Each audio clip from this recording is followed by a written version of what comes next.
In this video, I'm going to hopefully give you a bit of a crash course on how to get into the new Necromunda as a beginner.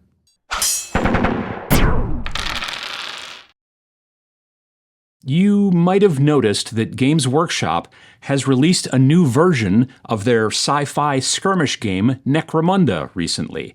Necromunda originally came out in like 1995, and then there was sort of a big relaunch again back in 2017. There have been some incremental updates to the rules since 2017. This is, Games Workshop after all. And now there's another new update that just came out last week. Most folks are calling it Necromunda 26 or N26. I've been interested in Necromunda for years and years and years. I used to watch people play it at Gen Con back in the late 90s when Gen Con was back in Milwaukee. And I've been collecting models and terrain for the game also for years. For me, now is the time. If you're thinking that now might be the time for you as well, then my hope with this video is to help you figure out how to start getting into Necromunda. Games Workshop rarely makes it clear and easy. Like, sure, they released a core box that technically will get you started, but it might not be a great choice for you. I'll go over all of that stuff in this video so you hopefully don't end up buying stuff that you don't need to get started. Like I said in my core box video, pachow, the new core box is kind of reasonably priced for Games Workshop, but it's still not really cheap. Also, I'm going to get this out of the way for the folks in the comments. For about $10 American, you could get Grimdark Future Firefight, the sci-fi skirmish rule set from One Page Rules, and their game kind of add-on that's sort of like Necromunda, and it's called Gang Wars. You could also find cheaper models elsewhere and cheaper terrain too.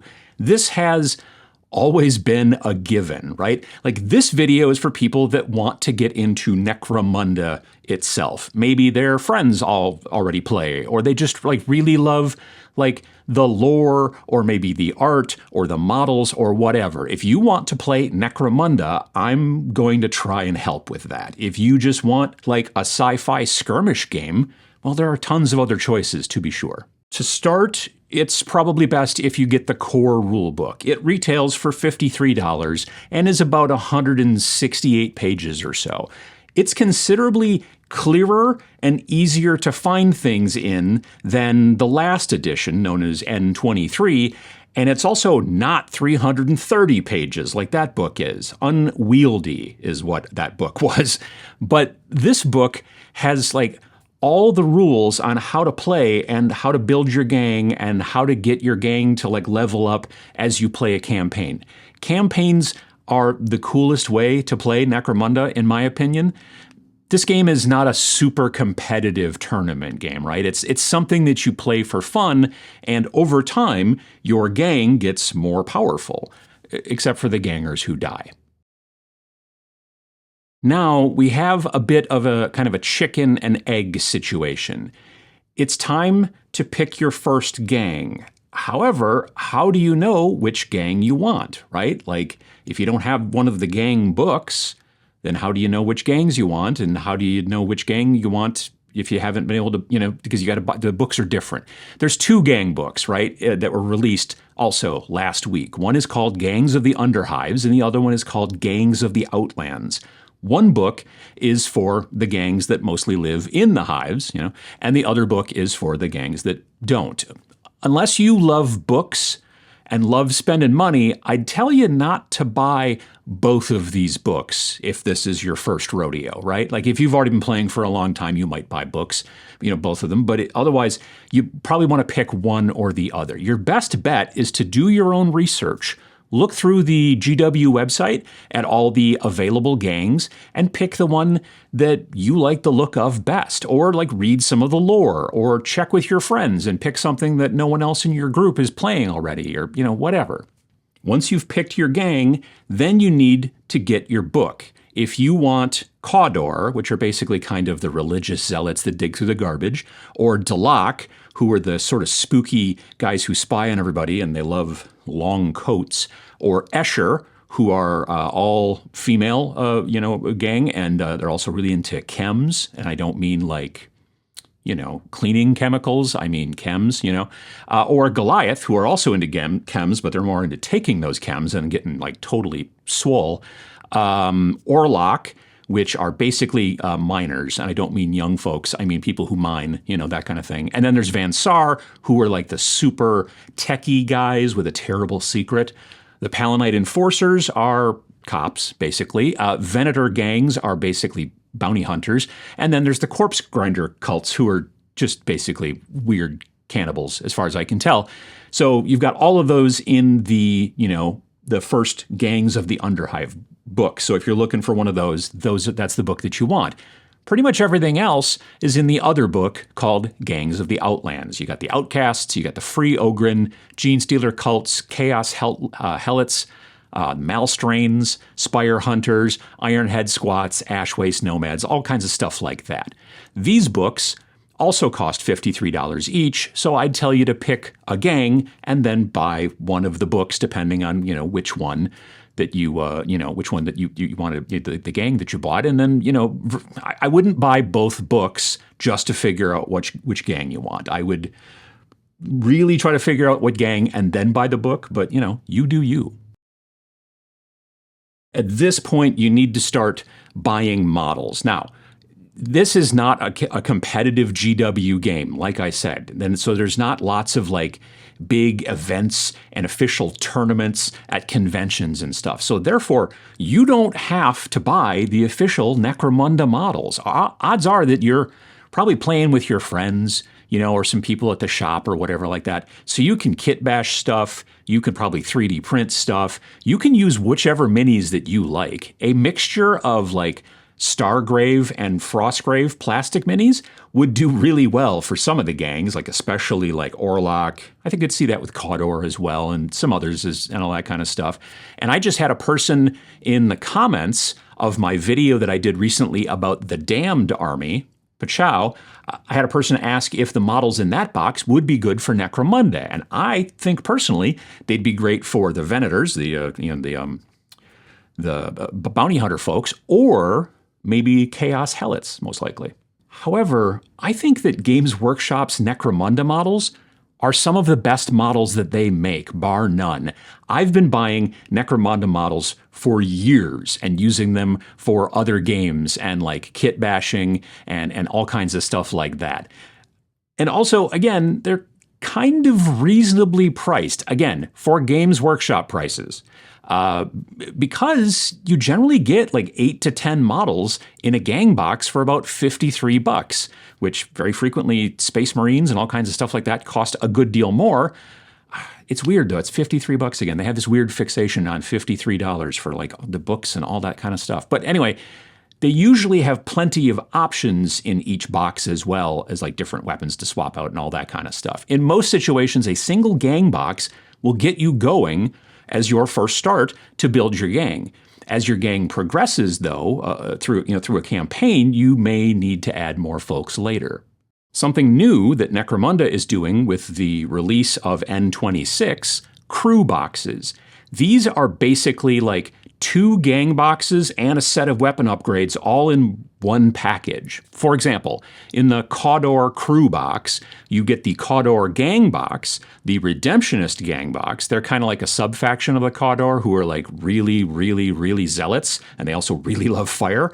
And then you also get like the Cawdor weapon upgrade box to give you more weapons to choose from when you're, building your gangers. Normally, 2 gang boxes at $53 each, and then also like an upgrade set at like $32 would cost $138 if you bought them all separately, but the crew boxes are only $94. Unfortunately, the crew boxes are only available currently for the main kind of classic 6 gangs, Cawdor, Dalak, Escher, Goliath, Orlok, and Van Saar.